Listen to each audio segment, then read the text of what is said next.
Hello guys, magandang umaga. Update lang sa account natin kanina, no? Ah, actually, nung itong Monday kahapon lang, natalo ko ng almost 5,000. Malapit ko na talaga ma-breach yung yung account natin. Kung titignan nyo guys, take natin itong account natin na paste ko na tayo, matatalo pa tayo. So, tignan natin.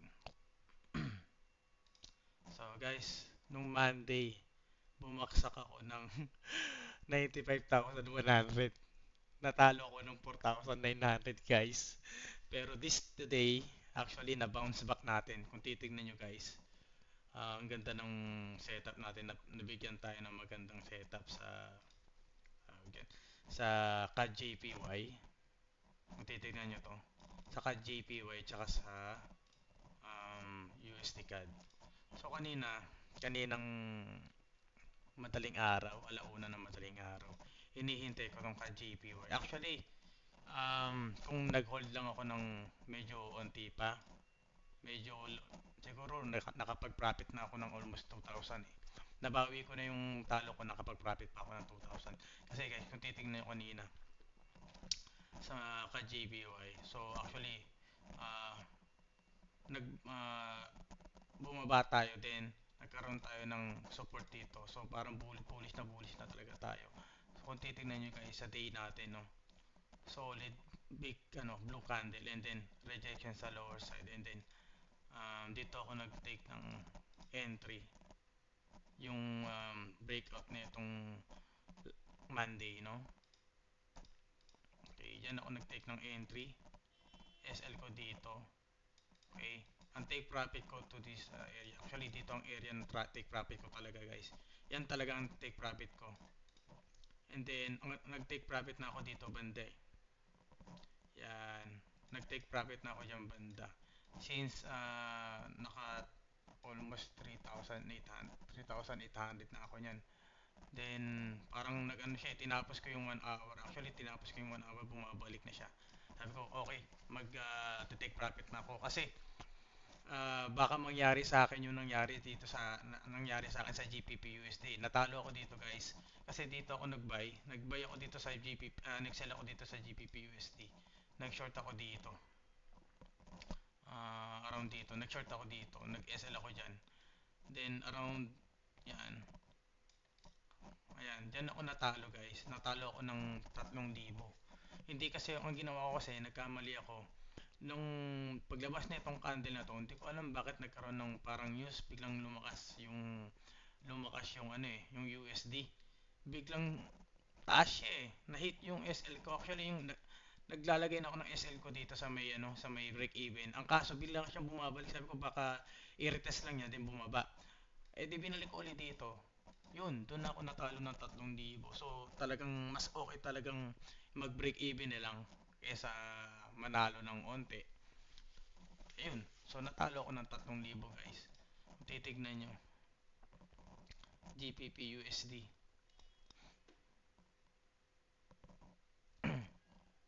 Ito guys, oh. 3,975. Grabe. Tapos, yun. Sinuwerte tayo sa may ka-JPY. So, yun nga. Nagbay ako dito. Break tayo. Nag-closure above tayo dito sa area na to. Nag-closure tayo sa area na to above. And then, yung daily niya, no. And then, breakout tayo. Nag, uh, Nag-set ako ng buy dun sa may break na itong candle na to. Then, target natin dito. Actually, kung titingnan nyo guys, mayroon pa tayong may natitira pang 17 pips eh. Sayang. Pero okay lang yun. Kasi nanalo ulit ako dito sa may USD CAD. So, ito yung setup natin kanina. Setup ko kanina around 5 a.m. na madaling araw after ng CAD JPY ko. So, hinihintay ko to since kung titingnan nyo guys sa daily, solid bearish tayo. Tapos itong next candle nitong today na to is a continuation lang ng bearish niya. So, itong blue na to, no, ni-reject niya to from the 1 hour. from 1 hour. Actually, hindi ako nagtatry mag-sell dito kasi pwede pa kasi tumaas. Hindi natin sure, pwede pa siyang tumaas. Pero kung mapapansin niyo itong candle na to, wala siyang wick sa baba. So, meaning to say walang buyer na nagpo-push pataas. So, itong pinakamalaking rejection niya, no, itong week na to. Ngayon, hinihintay ko guys na mag-break out dito. Yan, dyan ako nag-sell, stop loss ako dito sa above ng 4 hour na to. Then, nag-take profit na ako dito banda after ng 4 hours. So, exact 9 a.m. ako nag-take profit. Ngayon, yun nga guys, ito, nakakumita ako ng 1,500 USD na nakatulong sa akin ibalik yung balance ko. So, na-bounce back natin yung talo natin. Back to 100,000 ulit tayo. So, kung titignan nyo guys, from 100,000 to 95,100. And then, naging 100,000, meron pa tayong $2 na kita. So, bakit nga ba ako natalo kanina? Actually guys, supposed to be, dapat panalo talaga ako sa CAD JPY. Hindi. Sa may USD CAD. Alam nyo kung bakit guys? Kasi, nung nakita ko tong madaling araw na tong area na to, at actually ito, meron pang gap dito sa area na to. Meron pang gap na natitira which is 10 pips. Then, itong paglabas ng 4 hour niya, nagkaroon ng rejection dito. Nag-sell ako dyan. Nag-take sell ako dyan. Stop loss ko dito. Ang nangyari, parang nagkaroon ako ng emotion na bakit parang bumabalik, kumaganyak. Piling ko tataas kasi kung mapapansin nyo, sa 4 hour, bullish tayo, no? Then parang ang bias ko kasi bullish talaga. Tapos bigla akong nag-sell.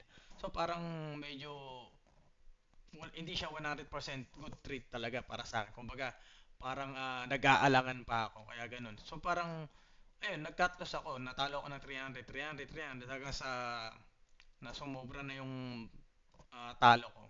Kung titignan nyo, kung hinayaan ko lang talaga siya, bumaba siya. So ang tips lang, kung magte-trade ka talaga, dapat talaga yun na mismo yung trade mo, wala na talagang bawian. Kumbaga, decided ka na talaga. Kumbaga, na-analyze mo na siya. Tapos, na-analyze mo kung ilan yung pips na talo mo, yung possible na loss mo. Then, hayaan mo na siya. So, yun, yung emotion pumasok sa akin, kaya ako nasunod-sunod yung talo. Then, ang ginawa ko, nagpahinga ako. Kumbaga, syempre, masama yung loob ko talaga. Nabawasan ako ng 5,000 ng ganun-ganun lang. So, ang ginawa ko, relax. Then, back to the game. So, chinek ko ulit yung mga possible entry na pwede nating i-trade. Then, yun. Inanalyze ko, ka-JPY. Yun nga, bullish tayo. Then,